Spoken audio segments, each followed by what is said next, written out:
الحمدللہ رب العالمین والصلاة والسلام علی سید المرسلین اما بعد فاعوذ باللہ من الشیطان الرجیم بسم اللہ الرحمن الرحیم۔ پڑھیے الصلاة والسلام علیک یا رسول اللہ وعلی آلک واصحابک یا حبیب اللہ۔ الصلاة والسلام علیک یا نبی اللہ وعلی آلک واصحابک یا نور اللہ۔ درود پاک پڑھنے کے بے شمار فضائل و برکات ہیں۔ میرے آقا مدینے والے مصطفیٰ صلی اللہ تعالیٰ علیہ وسلم کا فرمان ہے، جب جمعرات کا دن آتا ہے تو اللہ تعالیٰ فرشتوں کو بھیجتا ہے جن کے پاس چاندی کے کاغذ ہوتے ہیں، سونے کے قلم ہوتے ہیں۔ اسپیشل پریپریشن ہوتی ہے فرشتوں کی آن دا ڈے آف تھرسڈے۔ کیا کرتے ہیں؟ چاندی کے کاغذ اور گولڈ کے سونے کے قلم ہوتے ہیں۔ وہ لکھتے ہیں، اس دن لکھتے ہیں کہ کون یوم جمعرات اور شب جمعہ مجھ پر کثرت سے درود پاک پڑھتا ہے۔ یعنی آج اسپیشل ارینجمنٹ ہے خاص درود پاک پڑھنے والوں کے لیے، تو ہمیں جمعرات، پھر جمعرات کی رات، جمعے کا دن کثرت سے درود پاک پڑھنا چاہیے۔ مل کر محبت کے ساتھ درود پاک پڑھ لیں۔ صلو علی الحبیب صلی اللہ تعالی علی محمد صلی اللہ علیہ وآلہ وسلم۔ عاشورہ کا دن یہ کتنا ہسٹوریکل ڈے ہے، کیسے کیسے عظیم واقعات عاشورے کے دن ہوئے، اور پھر وہ واقعہ ہوا جو آج بھی مسلمانوں کو تڑپا دیتا ہے۔ کربلا کے میدان میں بھوکا پیاسا اور ظلم کے ساتھ نواسہ رسول امام حسین اور ان کے پورے قافلے کو جس طرح بے دردی سے شہید کیا گیا، اور جو ظلم کیا گیا وہ آج بھی سنتے ہیں تو دل دہل اٹھتا ہے۔ تو آج ہم کچھ امام حسین رضی اللہ تعالیٰ عنہ کی فضائل پر، اور اس کے بعد ان یزیدیوں کا کیا بنا۔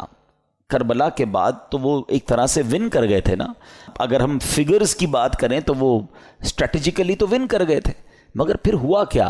ان کو کیا وہ راس آئی وہ حکومت، اور کیا انہوں نے مزے کیے؟ کیونکہ وہ تو چاہتے تھے کہ امام حسین بھی یزید کی بیعت کر لیں، مگر اس کے بعد کنٹرول کیسا ملا اور ان کا نتیجہ کیا نکلا؟ بہت سارے درس ہیں ہمارے پاس آج کے بیان میں، اور یقیناً یہ دل کو افسردہ کرنے والی باتیں بھی ہیں۔ مگر اس سے پہلے میں کہ آپ کو پیر مہر علی شاہ صاحب، سبحان اللہ، جیسے سیدی اعلیٰ حضرت ہے نا، آئے ہائے، پیر مہر علی شاہ صاحب بھی کمال کی شخصیت ہیں۔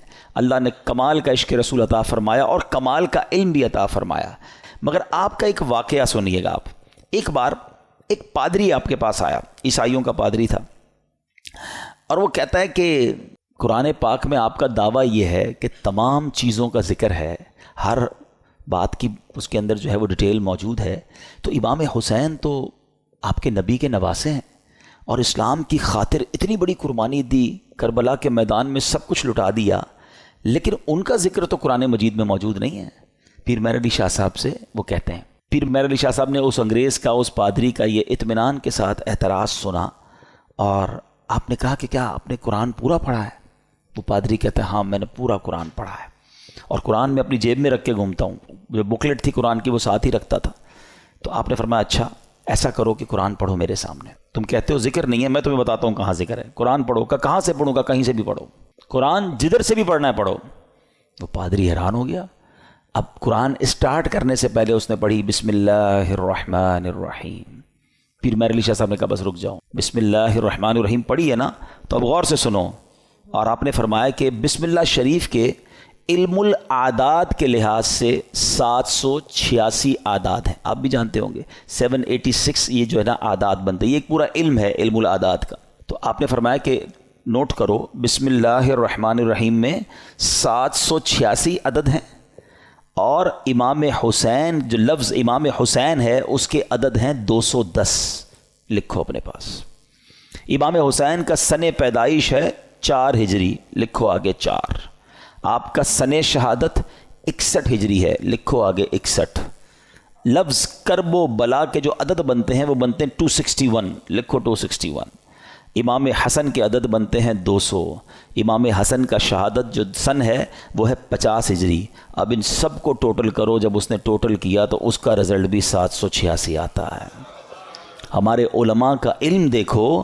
اب اس پادری کے سامنے آپ فرماتے ہیں ابھی تو ایک ہی آیت پڑھی ہے, اس میں امام حسین کا نام بھی موجود ہے, ان کی پیدائش کا سن کا ذکر بھی موجود ہے, امام حسین کی سال شہادت کا ذکر بھی موجود ہے, امام حسین کے بھائی جان امام حسن کا نام بھی موجود ہے. اس آیت سے پتہ چل گیا کہ یہ دونوں بھائی بھی ہیں. آگے چلو گے تو قرآن میں اور بھی اس طرح کے واقعات مل جائیں گے. اللہ اکبر. جب پادری نے بسم اللہ الرحمن الرحیم کی تفسیر کا یہ انداز پیر مہر علی شاہ صاحب سے سنا تو اس کا دل نور ایمان سے جگمگایا, وہ کلمہ پڑھ کر مسلمان ہو گیا.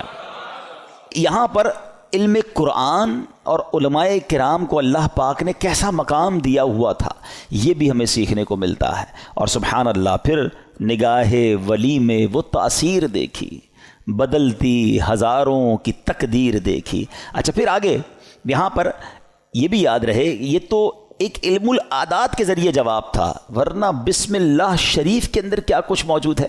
مولا علی شیر خدا کرم اللہ تعالی وجہ الکریم, آپ پتہ کیا ہیں, آپ باب صلی اللہ کہلاتے ہیں. ہم نے منقبت میں سنا نا, وہی جن کو باب صلی اللہ کہیں. باب صلی اللہ کا مطلب کیا ہے؟ آقا فرماتے ہیں, حدیث پاک کا مضمون ہے, میں علم کا شہر ہوں اور علی اس کا دروازہ ہے, یعنی باب ہے اس شہر کے. تو آپ فرماتے ہیں کہ اگر میں چاہوں تو بسم اللہ کی تفسیر سے 70 اونٹ بھر دوں. یعنی اس کا مطلب یہ ہوا کہ اتنے کاغذوں پر اتنی بکس بن جائیں گی تفسیر کی, صرف بسم اللہ شریف کی, کہ 70 اونٹوں پر اس کو رکھا جائے گا تب جا کر کمپلیٹ ہوگی. تو یہ ہے قرآن اور یہ ہے علم القرآن جو ہمارے اسلاف کو معلوم تھا. مگر آج ہم قرآن سے بہت دور ہیں, ہم قرآن پڑھتے نہیں ہیں. اچھا یہ تو ایک فی البدی جواب تھا پیر مہر علی شاہ صاحب کا کہ جناب علم العادات سے یہ ذکر کیا, مگر قرآن مجید فرقان حمید میں اہل بیت اطہار کا صراحت کے ساتھ اور سبحان اللہ گویا ان کی شان اور ان کی منقبت قرآن بیان کرتا ہے. کتنی خوبصورت ایک آیت ہے قرآن پاک کی, پارہ 22 ہے, سورہ احزاب, آیت نمبر ہے 33. اللہ قرآن میں ارشاد فرماتا ہے, انما یرید اللہ لیذھب عنکم الرجس اہل البیت ویطہرکم تطہیرا. ترجمہ, اے نبی کے گھر والوں, اللہ تو یہی چاہتا ہے کہ تم سے ہر ناپاکی دور فرما دے اور تمہیں پاک کر کے خوب صاف ستھرا کر دے. طبرانی اور مسلم شریف میں حدیث پاک میں ہے کہ پیارے آقا علیہ الصلوۃ والسلام نے حضرت علی, حضرت فاطمہ اور حسنین کریمین رضی اللہ تعالیٰ عنہم کو چادر مبارک میں لے کر یہ آیت تلاوت فرمائی. اور ایک روایت میں ہے کہ آپ علیہ الصلوۃ والسلام نے دعا کی, مولا یہ میرے اہل بیت ہیں, انہیں خوب ستھرا فرما دے. سبحان اللہ. اسی آیت کے بارے میں مولانا حسن رضا خان صاحب لکھتے ہیں نا, ان کی پاکی کا خدائے پاک کرتا ہے بیان, ان کی پاکی کا خدائے پاک کرتا ہے بیان. آیا تطہیر سے ظاہر ہے شان اہل بیت, یعنی ان کی شان قرآن بیان کر رہا ہے. تو امام حسین کا ذکر بھی ہو گیا نا, امام حسن کا ذکر ہوا, بی بی فاطمہ کا ذکر ہوا. اللہ اکبر. اور آگے چلیے ایک اور جگہ سورہ شورا آیت نمبر 23 میں اللہ ارشاد فرماتا ہے, قُلْ لَا أَسْأَلُكُمْ عَلَيْهِ أَجْرًا إِلَّا الْمَوَدَّةَ فِي الْقُرْبَى. اللہ قرآن میں فرماتا ہے, تم فرماؤ میں اس پر تم سے کوئی معاوضہ طلب نہیں کرتا مگر قرابت کی محبت. نبی پاک نے کیا فرمایا, اور کوئی معاوضہ طلب نہیں کر رہا مگر میرے عزیزوں سے محبت کرنا. سلطان المفسرین حضرت عبداللہ ابن عباس رضی اللہ تعالیٰ عنہ فرماتے ہیں, جب یہ آیت نازل ہوئی صحابہ کرام نے عرض کی, یا رسول اللہ صلی اللہ تعالیٰ علیہ وسلم, آپ کے اہل قرابت جن سے محبت کا اللہ پاک نے حکم دیا ہے یہ کون ہیں؟ فرمایا علی, فاطمہ, سبحان اللہ, اور ان کے دونوں بیٹے یعنی حسنین کریمین رضی اللہ تعالیٰ عنہم. ہم کیوں نہ پنجتن پاک سے پیار کریں, ان سے پیار کا, ان سے محبت کا حکم گویا ہمیں قرآن دے رہا ہے. اور سبحان اللہ ایک اور آیت میں کس انداز سے ان کا جو ہے وہ شان بیان ہوتی ہے. پارہ نمبر ہے 5 سورہ نساء آیت نمبر 54. اللہ پاک ارشاد فرماتا ہے ام یحسدون الناس علی ما آتاہم اللہ من فضلہ. ترجمہ بلکہ یہ لوگوں سے اس چیز پر حسد کرتے ہیں جو اللہ نے انہیں اپنے فضل سے عطا فرمائی ہے. حضرت امام باقر رضی اللہ تعالیٰ عنہ فرماتے ہیں اس آیت کریمہ میں بیان کیے گئے وہ لوگ جنہیں اللہ پاک نے اپنا فضل عطا کیا اور جن سے کافر و منافق حسد کرتے ہیں، خدا کی قسم یہ ہم اہل بیت ہیں. خود امام باقر نے گویا اس کی تفسیر کی کہ جن کے بارے میں یہ ذکر ہو رہا ہے یہ ہم اہل بیت ہیں. سبحان اللہ یہ مقام ہے اہل بیت کا. ایک جگہ نبی پاک علیہ الصلوۃ والسلام کیا خوب فرماتے ہیں، حدیث کا مضمون ہے کہ میری اہل بیت میری امت کے لیے کشتی نوح کی مانند ہے، جو اس میں سوار ہو جائے گا وہ پار لگ جائے گا. اچھا یہ کس کے لیے کہا؟ اہل بیت کے لیے. اب ذرا توجہ کیجئے گا اعلیٰ حضرت کا کس طرح حدیثوں پر یوں سمجھیے کہ عبور تھا اور کیا انداز تھا، اور آپ کو سمجھ آ جائے گی بات کہ اہل بیت کو کیا کہا؟ کشتی کہا. ایک جگہ نبی پاک کی حدیث ہے اصحابی کالنجوم فبأیہم اقتدیتم اہتدیتم. آقا فرماتے میرے صحابہ ستاروں کی مانند ہیں، ان میں سے جس کی بھی پیروی کرو گے تم کامیاب ہو جاؤ گے، ہدایت پا جاؤ گے. اب ذرا میرے ساتھ رہیے گا. صحابہ کو کیا کہا؟ ستارے، سٹارز. کیا کہا؟ ستارے. اور اہل بیت کو کیا کہا؟ کشتی. ہیں اچھا اب دونوں سے ہمیں تو محبت کرنی ہے، دونوں کا پیار دل میں ہونا یہ ایمان کے لیے ضروری ہے. انفارچونیٹلی آج ایسا دور آ گیا ہے کہ کچھ لوگ صرف صحابہ کی بات کرتے ہیں، اہل بیت کی بات نہیں کرتے. کچھ صرف اہل بیت کی بات کرتے ہیں، صحابہ کی بات نہیں کرتے. ہمیں اللہ نے کیسا پیارا عقیدہ دیا، کتنا خوبصورت ایمان دیا کہ صحابہ سے بھی ہمیں پیار ہے، اہل بیت سے بھی ہمیں پیار ہے.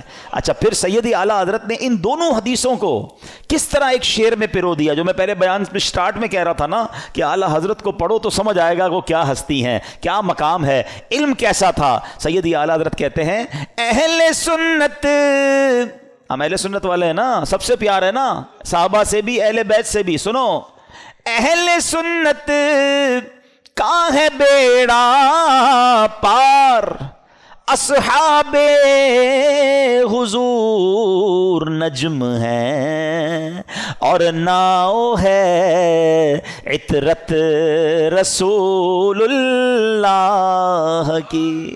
کہتے ہیں اہل سنت والوں کا تو بیڑا پار ہی لگنا ہے. اب جو تھوڑا سا اسٹڈی کرتے ہیں کہ یہ جو سمندر پار کرنے کے لیے دو چیزیں بڑی ضروری ہیں، اچھی کشتی اور ستارے. اب تو کمپاس وغیرہ آ گئے، ورنہ پہلے ستاروں سے ہی راستہ تلاش کیا جاتا تھا. تو فرمایا ہمارا تو بیڑا پار ہونا ہے، کشتی جو ہے ہماری جو اہل بیت ہے اور ستارے جو ہیں وہ ہمارے صحابہ ہیں. دونوں کا پیار دل میں ہے، دونوں کو فالو ہم کر رہے ہیں، انشاءاللہ بیڑا پار لگ جانا ہے. تو یہ ہے اہل بیت. اچھا اب اہل بیت کو ذرا وسیع طریقے سے ایک براڈ مینٹالٹی کے ساتھ سمجھیے کہ اس میں کون کون شامل ہیں. خاص اہل بیت کا ذکر تو آپ نے سن لیا کہ نبی پاک نے اپنی چادر میں بی بی فاطمہ اور حسنین کریمین کو لیا، ایک جگہ مولا علی کے بارے میں فرمایا گیا. لیکن یعنی اہل بیت میں شامل کس کس کو کیا گیا؟ علماء فرماتے ہیں، اور بھی قرآن پاک کی چونکہ آیات ہیں، تو اہل کا معنی ہے والا اور بیت کا معنی ہے گھر. یعنی اہل بیت کا مطلب ہوا گھر والا. تو اہل بیت کے جو نبی پاک کے گھر والے وہ کون ہیں؟ تو سب سے پہلے پیارے آقا کی ازواج مطہرات، ٹھیک ہے، جنہیں قرآن کریم نے کیا کہا؟ امہات المومنین، مومنین کی ماں کہا. تو یہ پیارے آقا کے اہل بیت میں ہیں. پھر پیارے آقا علیہ الصلوۃ والسلام کی تمام اولاد پاک، آپ کے تمام شہزادے، چاروں شہزادیاں اور ان شہزادیوں کی اولاد، ان سب کو اہل بیت کہا جاتا ہے. سبحان اللہ. اور پھر بی بی عائشہ صدیقہ رضی اللہ تعالیٰ عنہ کا مرتبہ یہ ہے. اہل بیت میں تو ساری ازواج مطہرات ہیں، کیونکہ مولانا حسن رضا خان صاحب کی منقبت چل رہی تھی. تو آپ جب نبی پاک علیہ الصلوۃ والسلام کے ساتھ کمرے میں ہوتی اور جبریل امین جب وحی لے کر آتے نا، تو حجرہ عائشہ میں داخل ہونے سے پہلے اجازت لیا کرتے کہ حضور کیا میں اندر آ سکتا ہوں؟ Look at the status of that particular house. حجرہ عائشہ. اچھا حجرہ عائشہ کون سا ہے پتہ ہے آپ کو؟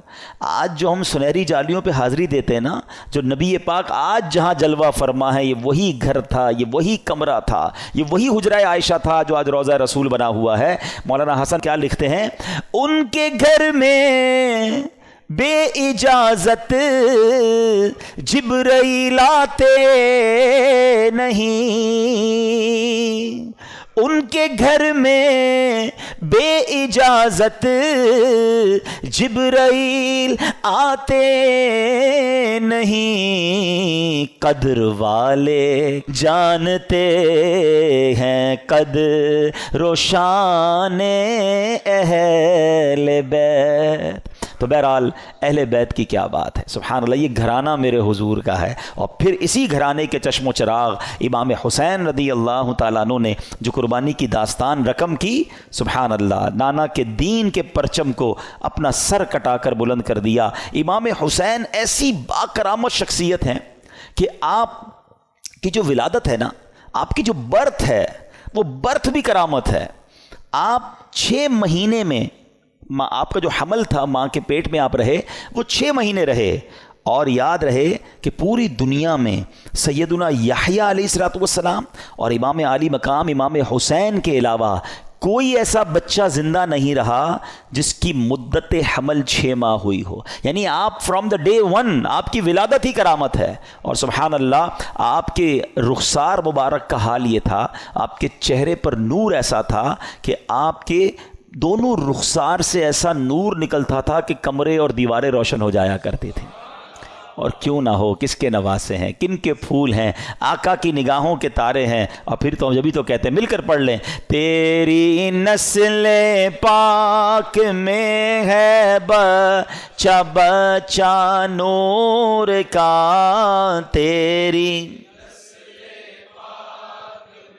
ہے بچہ بچہ نور کا، تو ہے عین نور تیرا سب گھرانہ نور۔ سبحان اللہ۔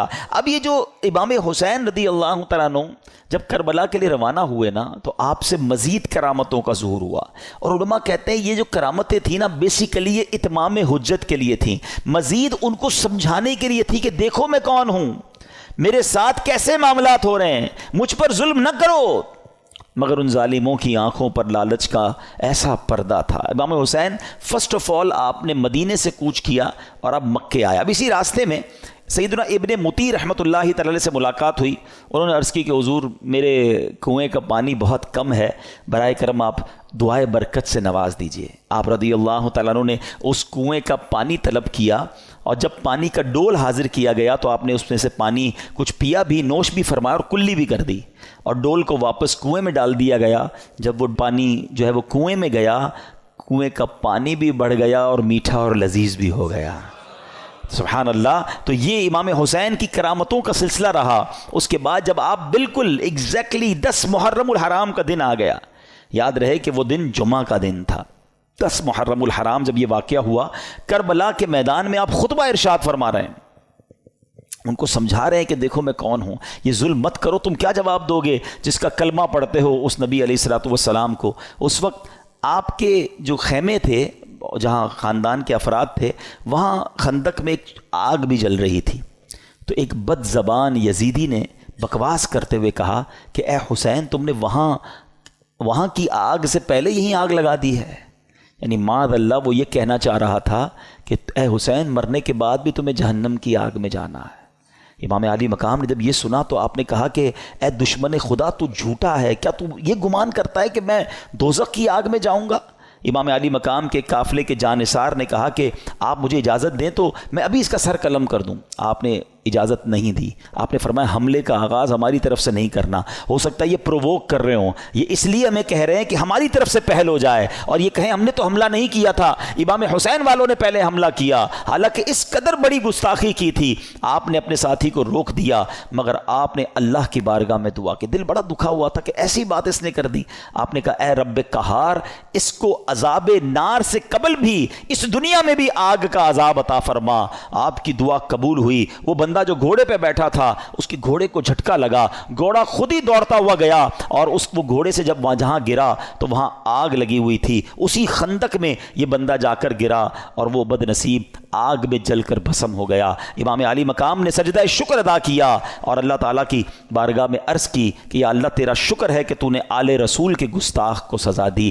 اب یہاں بھی ان کے سامنے یہ واقعہ ہو رہا ہے، سارے لوگ دشمن سامنے کھڑے ہیں، اور یہ آپ کی دعا قبول ہو رہی ہے، آپ کے گستاخ کو سزا مل رہی ہے، مگر وہ سمجھنے کے لیے تیار نہیں ہے، وہ انڈرسٹینڈ کرنے کے لیے تیار نہیں ہے۔ آپ یقین کریں، جو کربلا کے میدان میں امام حسین نے خطبہ دیا ہے نا ان یزیدیوں کے سامنے، لاسٹ خطبہ، حالانکہ اپنے سارے شہید ہو چکے تھے، مگر پھر بھی، حالانکہ اس وقت تو عام آدمی تو یہ سوچے کہ اب انہوں نے سب میرے بندے مار دیے، اب میں نے ان کو نہیں چھوڑنا، اب آخری وقت بھی سلو کی بات کرتے رہے، انہیں سمجھانے کی بات کرتے رہے، انہیں یہ بتاتے رہے کہ میں کون ہوں، یاد کرو میرے آقا مجھے کیا کہا کرتے تھے، تم قیامت کے دن اس ظلم کا جواب کیسے دو گے۔ یعنی یہ بھی امت رسول سے پیار ہے کہ یہ اس عذاب میں نہ گرفتار ہو جائیں۔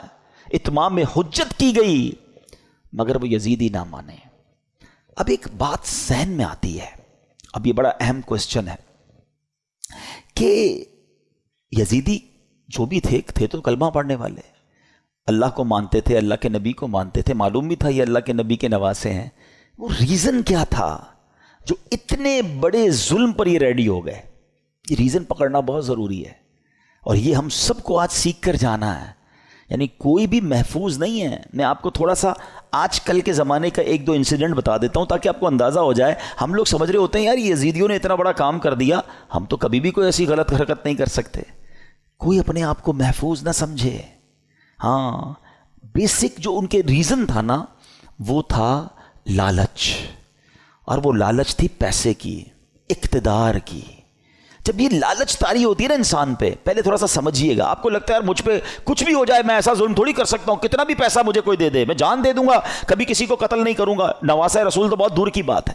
یہ بولنا اور ہے، لیکن ایک وقت آتا ہے جب انسان کے دل پر شیطان کا قبضہ ہو جاتا ہے۔ آپ پڑھتے ہیں خبریں، 5 سال کے بچے اور 4 سال کی بچی کے ساتھ جو واقعات ہو رہے ہیں، کیا کوئی خوشی سے کرتا ہے یہ کام؟ ذرا سوچئے، جب وہ یہ کام کر جاتا ہوگا اس کے بعد خود اس کو کتنی ندامت ہوتی ہوگی، یہ میں نے کیا کر دیا۔ پھر اسی وجہ سے بچنے کے لیے اس بچی کو قتل بھی کر دیا جاتا ہے۔ یعنی یہ واقعات ہم سنتے ہیں تو ہماری عقل حیران ہو جاتی ہے کہ یہ انسان تھا یا درندہ تھا۔ میں آپ سے یزیدیوں کی تو بات نہیں کر رہا، آپ کے وطن میں رہنے والوں کی بات کر رہا ہوں۔ اس کا مطلب کیا ہوا؟ ایٹ دیٹ ٹائم جب وہ یہ عمل کر رہا تھا اس کا دل شیطان کی مٹھی میں تھا، اس کو ہوس نے اندھا کر دیا تھا۔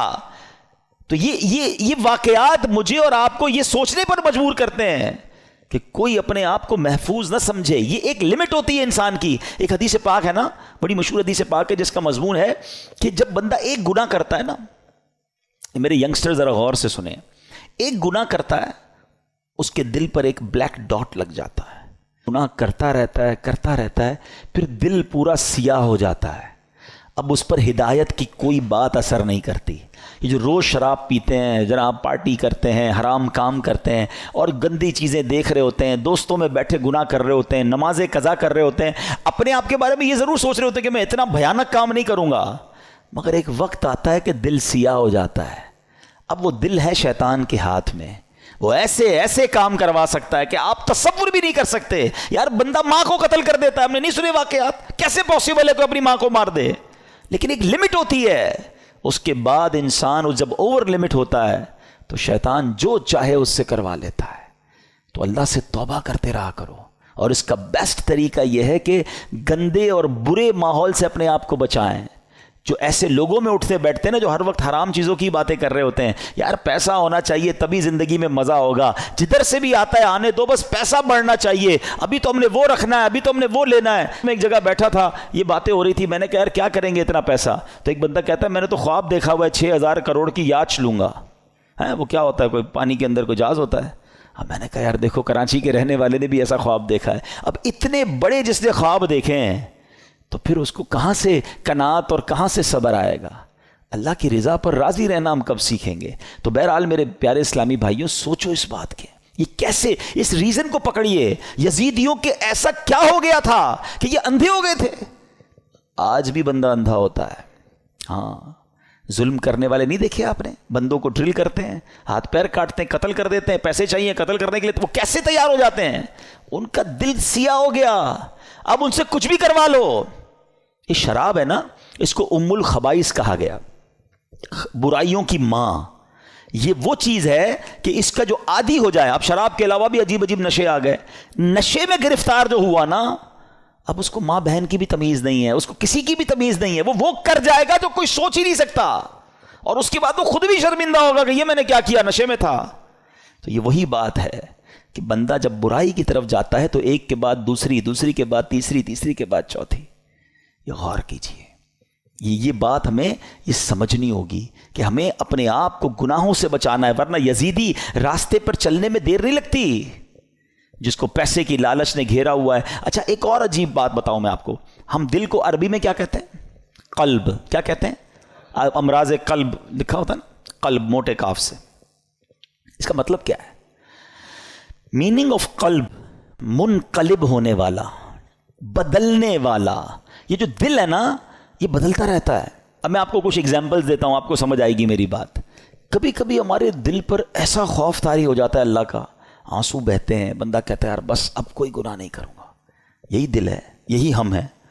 کبھی کبھی اسی دل پر گناہ کرنے کا اتنا جنون سوار ہو جاتا ہے کہ بندہ کہ کچھ بھی ہو جائے میں نے یہ گناہ کرنا ہے۔ ارے تھوڑے دنوں پہلے تو رو رہا تھا۔ کبھی کبھی اس دل پر ایسی کیفیت طاری ہوتی ہے سخاوت کی کہ بندہ کہتا ہے بس یار سارا ہی مال اللہ کی راہ میں دے دو، جتنا دینا ہے دے دو۔ کبھی کبھی اسی دل پر ایسی بخل طاری ہوتا ہے، بندہ کہتا ہے 1 روپیہ خرچ نہیں کروں گا۔ ارے کبھی کبھی یہ دل اتنا رحم دل ہو جاتا ہے کہ بندہ بچے کے ساتھ بھی بیٹھ کے نرمی سے بات کر رہا ہوتا ہے، پیار کر رہا ہوتا ہے۔ اور کبھی کبھی یہ دل اتنا سخت ہو جاتا ہے کہ بندہ کسی پر رحم کرنے کے لیے تیار نہیں ہوتا۔ یہ ساری کیفیتوں میں ہم گزرتے ہیں، ہاں ہم سب گزر رہے ہوتے ہیں۔ کبھی عشق رسول کی کیفیت ہوتی ہے، کبھی یاد مدینہ کی کیفیت ہوتی ہے، اور کبھی برے برے خیالات آ رہے ہوتے ہیں۔ یہ کیا ہے؟ یہ اس کے بارے میں علماء نے لکھا کہ یہ دل جو ہے نا ایسا ہے کہ ریگستان میں ایک پتا پڑا ہوا ہے، ہوا جدھر آئے ادھر پتا اڑ جاتا ہے، دل اسی طرح بدلتا رہتا ہے۔ اور اب اس کنسیکوینس کو ذہن میں رکھ کے اب میرے آقا کی دعا سنو۔ اللہ کے حبیب دعا کرتے ہیں، یا مقلب القلوب ثبت قلبی علی دینک۔ اس دعا کا مطلب پتہ ہے دعا کرنے والا کون ہے؟ کونین کے والی اللہ کے حبیب علیہ الصلوۃ والسلام، جن کے صدقے مجھے اور آپ کو ایمان ملا، وہ دعا کر رہے ہیں، اے دلوں کو پھیرنے والے میرے دل کو اپنے دین پر ثابت قدمی عطا فرما۔ کیونکہ یہی دل بدلتا ہے تو بندہ کافر ہو جاتا ہے، مرتد ہو جاتا ہے، کسی غلط عقیدے میں چلا جاتا ہے، کسی اور کے خیالات سمجھ آنے لگ جاتے، کیونکہ دل بدلتا رہتا ہے۔ تو دل کو اس طرح بے پرواہ نہ چھوڑ دو، اس کی بھی حفاظت کرنی ہے، اور اس کو بھی اسٹیڈ فاسٹ صحیح راستے پر رکھنا میری اور آپ کی ذمہ داری۔ یہ دعائیں کریں، اپنے دل کے لیے دعائیں کریں، اور پھر ایسے ماحول میں رہیں۔ وہ جو لوگ کہتے ہیں یار میں سب کی سنتا ہوں، کیا کریں، انٹرنیٹ آ گیا ہے، ہر بندے کی سننی ہے، دیکھوں تو صحیح مسلمانوں پر اعتراض کیا کرتے ہیں کافر، ذرا یہ سنوں، عیسائی کیا کہتے ہیں، ہندو کیا کہتے ہیں، کرسچن، اب یہ سب چیزیں سننی ہیں۔ انٹرنیٹ کا زمانہ ہے، پتہ نہیں کس کی کون سی دلیل دل میں بیٹھ جائے، اور بندہ سوچتا رہے یار اللہ تعالیٰ ہے بھی کہ نہیں، کیونکہ وسوسہ شیطان نے ڈال دیا، اور اب وہ وسوسوں کا شکار ہے۔ اب وہ نبی پاک کے بارے میں وسوسے میں ہے، وہ آخرت کے بارے میں وسوسے میں، کہاں کس نے تھا وہ باتیں سننے کے لیے؟ تم نے خود اپنے دل کو ادھر لگایا۔ کچھ لوگ بد عقیدہ کو سنتے ہیں، یار دیکھو تو صحیح ہمارے عقیدے کے بارے میں کیا اعتراض کر رہے ہیں، تم کوئی عالم ہو، مفتی ہو، کتنی اسٹڈی ہے تمہارے پاس، کیوں سنتے ہو وہ باتیں؟ خدا را بات سمجھو میری، یہ دل اگر پلٹ گیا نا تو ہم نے بڑے بڑوں کو پلٹتے دیکھا ہے، اور یہ یزیدی ہمارے سامنے پوری مثال موجود ہے، بڑے یعنی سب کچھ پتا تھا انہیں، مگر جب شیطان آنکھوں پر لالچ کا پردہ، ہوس کا پردہ ڈالتا ہے تو انسان وہ کچھ کر جاتا ہے کوئی سوچ بھی نہیں سکتا۔ بلم بن باورا یاد ہے آپ کو؟ یہ وہ شخص تھا کہ جو مستجاب الدعوات تھا، سر اٹھاتا تھا تو لوح محفوظ کو دیکھ لیتا تھا، اتنا بڑا عبادت گزار۔ اور لالچ کیا کی؟ جب بنی اسرائیل والے گئے پیسے لے کر کہ آپ پیسے لیں آپ کی ساری دعائیں قبول ہوتی ہیں، حضرت موسیٰ کے خلاف ذرا بد دعا کر دیں۔ پہلے تو اس نے دوڑا دیا کہ پاگل ہو گئے میں اللہ کے نبی کے بارے میں بد دعا کروں گا، اور پیسے بڑھائے اور انعام بڑھائے، عورتیں دیں، بہت سارے کام کیے انہوں نے۔ وہی بات، اتنا بڑا عبادت گزار تھا، کیا اسے نہیں پتا تھا؟ مگر جب لالچ اور شیطان غالب ہو جاتا ہے، بلم بن باورا نے وہ بدبختی کی کہ حضرت موسیٰ کے خلاف بد دعا کرنے چل پڑا۔ مگر اللہ کی شان دیکھیں، وہ بد دعا حضرت موسیٰ کے خلاف کرتا تھا، الفاظ اپنے لیے نکلتے تھے، اس کی زبان لٹک گئی اور کفر پر اس کا خاتمہ ہوا۔ اب علماء فرماتے ہیں کہ اصحاب کہف کا جو کتا تھا نا، کیونکہ وہ اصحاب کہف کے ساتھ تھا، اچھوں کے ساتھ رہا، وہ کتا جو ہے جنت میں بلم بن باورا کی شکل میں جائے گا اور بلم بن باورا جہنم میں کتے کی شکل میں ڈالا جائے گا. یہ ڈرتے رہنا ہے ہمیں. یہ واقعہ سننا اپنی جگہ ہے، مگر یہ جو ظلم کیا گیا نا، ریزن کیا تھا؟ پیسے تھے، لالچ تھی، اقتدار تھا. اس سے سمجھ ہی آئی بات کہ لالچ، ہوس، اور جب بندہ شیطان کا پیروکار بن جاتا ہے پھر اس سے کچھ بھی متوقع ہے. آپ کبھی یہ نہ سوچیں کہ میں یہ گناہ نہیں کر سکتا. یہ سمجھ لیں اپنے لیے زوال کا آپ نے شروع کر دیا. جو اپنے آپ کو محفوظ سمجھتا ہے نا کہ یار بس میں نہیں، میں بڑا پکا ہوں. کوئی پکا نہیں ہے بھائی. جب اللہ کے نبی دعا کر رہے ہیں تو میں اور آپ کون ہیں؟ ہمارے صحابہ لرزتے تھے، روتے تھے، اللہ سے دعا کرتے تھے ایمان کی حفاظت کے لیے. پیران پیر سیدی غوث اعظم رضی اللہ تعالیٰ عنہ کہتے ہیں، لوگ کہتے ہیں آج عید کا دن ہے، عید کا دن ہے. عبد القادر کے لیے عید کا دن وہ ہوگا جب وہ اپنا ایمان سلامت لے کر قبر میں جائے گا. غوث پاک ہیں، ولیوں کے سردار، کہتے ہیں ایمان بچا کر قبر میں جانا یہ بہت مشکل ہے. آج کے دور میں تو اور مشکل ہے. سیدی اعلیٰ حضرت نے 100 سال پہلے ایک بات کر دی تھی کہ سونا جنگل، رات اندھیری، چھائی بدلی کالی ہے، سونے والو جاگتے رہیو، چوروں کی رکھوالی ہے. ادھر چور گھوم رہے ایمان کے. کہتے ہیں آنکھ سے کاجل صاف چرا لیں، یا وہ چور بلا کے ہیں. تیری گٹھڑی تاکی ہے اور تو نے نیند نکالی ہے. تم سو رہے ہو، مزے کر رہے ہو، فکر ہی نہیں ایمان کی. ایمان کی فکر کرو، اعمال کی فکر کرو. اچھی صحبت بہت ضروری ہے. آج بھی یزیدی ٹولہ موجود ہے جو لوگوں کے ایمان چھیننے کے لیے اور برائیوں کی طرف مسلمانوں کو لگانے کے لیے تیار ہے. ہمیں ڈھونڈنا ہے آج کے دور میں بھی حسینی لوگوں کو کہ وہ کون ہے جو سچے پنجتن کے غلام ہیں اور ہمیں حسینی طریقے پر چلاتے ہیں اور پکڑ پکڑ کر ہمیں گناہوں سے بچاتے ہیں. ہمیں اللہ کی اس نعمت پر اللہ کا شکر ادا کرنا چاہیے جو دعوت اسلامی کی صورت میں ہمیں یہ ماحول ملا ہوا ہے. اللہ اس ماحول پر ہم سب کو استقامت عطا فرمائے. اب میں آپ کو بتاتا ہوں ان ظالموں نے کرنا تھا جو کر لیا. ہوا کیا؟ کتنے پیسے مل گئے، کتنے مزے کر سکے، انجام کیا ہوا؟ یاد رہے کہ جس بدبخت خولی بن یزید نے امام حسین کا سر انور تن سے جدا کیا تھا نا، سر سے کاٹا تھا معاذ اللہ، چند ہی برس کے بعد اس کا کیا انجام ہوا کہ مختار ثقفی، اب اس کے بارے میں آگے جا کے بتاتا ہوں، اس شخص نے قاتلین امام حسین کے لیے ایک آرڈر نافذ کیا اور کہا کہ کربلا کے میدان میں جو بھی یزیدی لشکر میں تھا وہ جہاں پایا جائے اسے مار ڈالا جائے. یہ حکم سن کر کوفہ کے جفا شعار سورما بصرہ بھاگنا شروع ہوئے. مختار کے لشکر نے ان کا تعقب کیا، جدھر جو ملا اس کو کاٹ ڈالا، اس کو مار ڈالا. خولی بن یزید وہ خبیث تھا جس نے امام علی مقام کے سر انور کو تن سے جدا کیا تھا. یہ بھی گرفتار ہوا، مختار کے پاس لایا گیا. مختار نے آرڈر کیا دیا دونوں ہاتھ دونوں پیر پہلے کاٹے جائیں، پھر سولی پر چڑھایا جائے اور پھر آگ میں جھونک دیا جائے. اس طرح لشکر ابن سعد کے تمام کو شریروں کو بڑے جس کو کہیں کہ صحیح طریقے سے ہلاک کیا گیا. 6000 کوفی جو امام علی مقام کے قتل میں شریک تھے ان کو طرح طرح کے عذابوں کے ذریعے ہلاک کیا گیا. کیا منقبت کا ایک اشعار ذرا سنیں، دل دہلا دیتے کہ ان کا ہوا کیا حشر. آپ فرماتے ہیں اے تشنگان خون جوانان اہل بیت، دیکھا کہ تم کو ظلم کی کیسی سزا ملی. رسوائے خلق ہو گئے، برباد ہو گئے، مردود و تم کو ذلت ہر دو سرا ملی. دنیا پرستو دین سے منہ موڑ کر تمہیں دنیا ملی نہ عیش و طرب کی ہوا ملی. تم نے اجاڑا حضرت زہرا کا بوستان، تم نے اجاڑا حضرت زہرا کا بوستان، تم خود اجڑ گئے تمہیں یہ بد دعا ملی. آخر دکھایا رنگ شہیدوں کے خون نے، سر کٹ گئے امانہ تمہیں ایک ذرا ملی. اور ذرا مقطع سنو، کہتے ہیں پائی ہے کیا نعیم انہوں نے ابھی سزا. ابھی سزا تو ملی نہیں ہے. پائی ہے کیا نعیم ابھی انہوں نے سزا، دیکھیں گے وہ جہیم میں جس دن سزا ملی. ابھی تو انہیں آخرت کا عذاب ملنا باقی ہے. اچھا، اب خولی بن یزید کا یہ حال ہوا. ایک حدیث پاک سن لیں، ہم لالچ پر بات کر رہے تھے نا، لالچ کتنی بری چیز ہے. اللہ کے حبیب علیہ الصلوۃ والسلام فرماتے ہیں، ترمذی کی حدیث، 2 بھوکے بھیڑیے بکریوں میں چھوڑ دیے جائیں وہ اتنا نقصان نہیں پہنچاتے جتنا کہ مال مرتبے کا لالچ انسان کے دین کو نقصان پہنچاتا ہے. بھیڑیے جا کر بکریوں کو تو چیڑ پھاڑ کر دیں گے نا، فرمایا اس سے زیادہ دین کو نقصان انسان کو جب لالچ مال کی یا مرتبے کی ہوتی ہے نا، وہ اس کے دین کا بیڑا غرق کر دیتی ہے. یہ سوچنے کی بات ہے. اچھا اب یزید کا کیا ہوا؟ اچھا یزید نے اتنا بڑا ظلم کیا، اتنا بڑا اسٹیج سجایا، کسی طرح اقتدار مل جائے. اقتدار ملا کتنا؟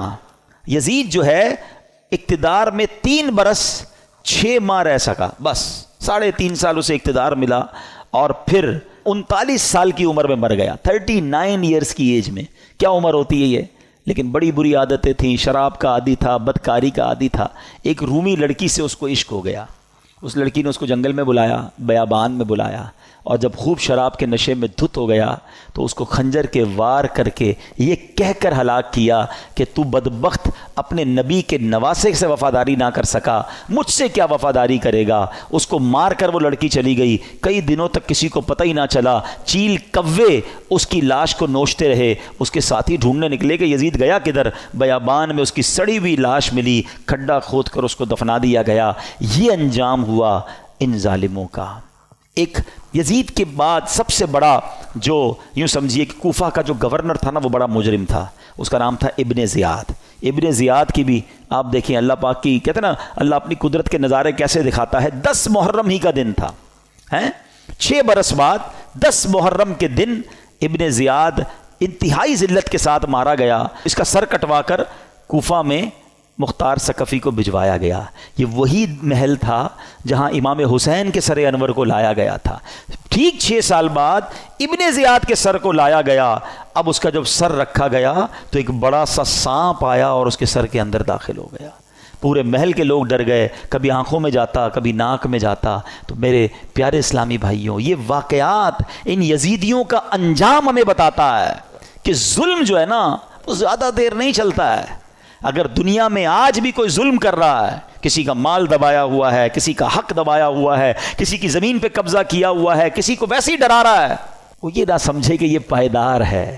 ظالم کا انجام جو ہے نا وہ بڑا ہی عبرتناک ہوتا ہے. پھر دنیا تماشا دیکھتی ہے، اور مظلوم جو ہے اللہ اسے ترقی دیتا ہے، اللہ اسے عروج دیتا ہے. قرآن مجید فرقان حمید میں اللہ کریم نے ظالموں کے بارے میں کیا فرمایا؟ اللہ فرماتا ہے کذالک اخذ ربک اذا اخذ القری وہی ظالمہ ان اخذہ علیم شدید.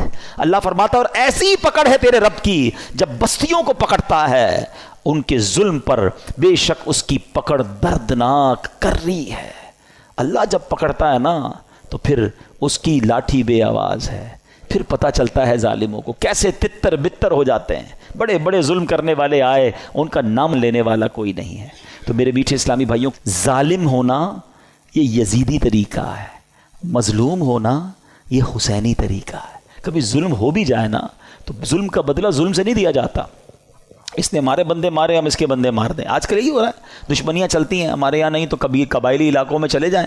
ہمارا جب دورہ ہوتا ہے بلوچستان میں اور اندرون سندھ میں تو پتہ چلا وہ خاندانی اور قبائل کی لڑائی چل رہی ہے. انہوں نے ہمارے بندے مارے، اب ہم ان کے ماریں گے. اسی چکر میں زندگیاں گزر گئیں. ختم کریں ان چیزوں کو. ظلم کرنے والا کبھی کامیاب نہیں ہوتا. اللہ مظلوم کے ساتھ ہوتا ہے، مظلوم کی دعا سنی جاتی ہے. تو ہمیں اللہ ہمیشہ ظلم سے محفوظ فرمائے کہ انشاءاللہ ہماری وجہ سے کسی مسلمان کو تکلیف نہیں پہنچے گی. ہم تکلیف سہ لیں گے، صبر کر لیں گے، لیکن کسی کو تکلیف نہیں پہنچائیں گے، کیونکہ امام حسین کے پیچھے پیچھے جنت میں جانا ہے نا انشاءاللہ. اللہ پاک ہمیں کربلا والوں کا فیضان نصیب فرمائے اور ان کی قربانیاں اور ان کی مزارات پر کروڑوں رحمتوں کی بارش نازل فرمائے، اور ان کے صدقے ہمیں بھی دین متین کی خاطر قربانی دینے والا بنائے. قربانی دینے کے عادی بنو. چھٹی ہوگی تو اجتماع میں جائیں گے، چھٹی ہوگی تو جناب کوئی نیکی کا کام کریں گے، ورنہ تو کاروبار ہی کرنا ہے. ایسا نہیں، وقت کی قربانی دیں. آپ سے جان کی تو ابھی کوئی قربانی نہیں مانگ رہا، ایٹ لیسٹ وقت کی تو قربانی دیں. مدنی قافلے دعوت اسلامی کے سفر کرتے ہیں، قافلوں میں سفر کریں، دین کے لیے وقت دیں، قرآن پڑھنے کے لیے وقت دیں، علم دین سیکھنے کے لیے وقت دیں، کچھ اچھا بڑا کام دین کا کرنے کے لیے وقت دیں. تو انشاءاللہ یہ وقت کا ایک ایک لمحہ بھی آپ کو کام آئے گا. اللہ پاک ہمیں عمل کرنے کی توفیق